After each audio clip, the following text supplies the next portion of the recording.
ज़िंदगी ॿिनि ॾींहंनि जी आहे। अॼु तव्हां नंढा आहियो, सुभाणे वॾा थी वेंदव।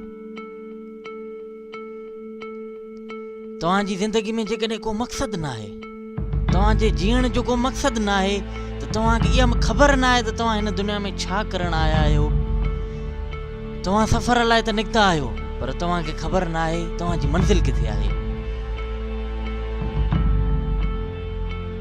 जेकॾहिं तव्हांखे पंहिंजी ज़िंदगी जो को मक़सदु खपे त उहो मक़सदु सिर्फ़ु ऐं सिर्फ़ु तव्हांखे पंहिंजो पाण खां मिलंदो। उहो मक़सदु सिर्फ़ु तव्हां पंहिंजो पाण खां पुछा करे सघो था। तव्हांखे हीउ मक़सदु ॿियो को शख़्स हिन दुनिया में नथो ॿुधाए सघे त तव्हांजी ज़िंदगी जो कहिड़ो मक़सदु आहे। तव्हां सिर्फ़ु ऐं सिर्फ़ु पंहिंजो पाण खां उहो पुछा करे सघो था। ऐं जॾहिं बि पंहिंजो मक़सदु ॻोल्हियो त उते पंहिंजी जेका सोच आहे उन जी का बि लिमिट न रखो, छो त जॾहिं तव्हांजी वॾी सोच हूंदी तॾहिं तव्हांखे वॾी कामयाबी मिलंदी।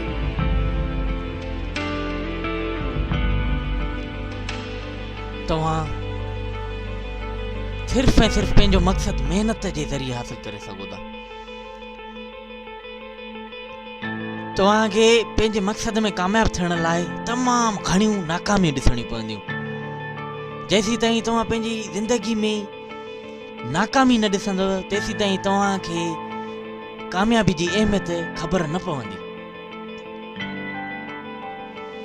अहिड़ा हज़ारे माण्हू आहिनि हिन दुनिया में जेके हज़ारे दफ़ा नाकाम थिया, पर नेठ उहे कामयाब थिया ऐं सिर्फ़ु हुननि जे जज़्बे जे करे कामयाबु थिया। पंहिंजे जज़्बे जे करे तव्हांखे कामयाबी तव्हांजो जज़्बो ॾियारे सघे थो। तव्हां कामयाबु थी सघो था। हिन दुनिया जो हर शख़्स कामयाबु थी सघे थो।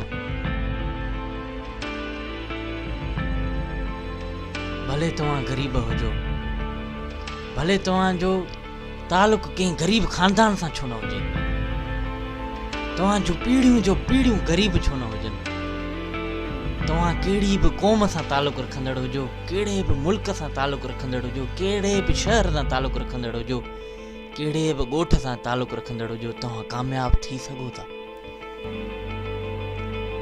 कामयाबु थियण लाइ तव्हांखे महिनत खपे, महिनत करणी आहे। कामयाबु थियणो, तव्हांखे को मक़सदु आहे हींअर उहो हासिलु करिणो आहे।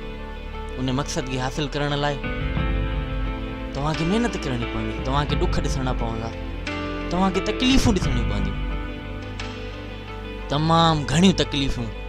ऐं तव्हां सोचे बि नथा सघो त तव्हांखे केतिरियूं तकलीफ़ूं ॾिसणियूं पवंदियूं। ज़िंदगी ॾुखी आहे, हीअ कॾहिं बि हिकु जहिड़ी न आहे रहंदी। जेकॾहिं तव्हांजो हीउ साल ॾुखियो गुज़रे थो त ज़रूरी न आहे त तव्हांजी सॼी ज़िंदगी ॾुखी गुज़रंदी। हमेशह पंहिंजे मक़सद ते फोकस रखो, हमेशह उन जे बारे में सोचींदा रहो।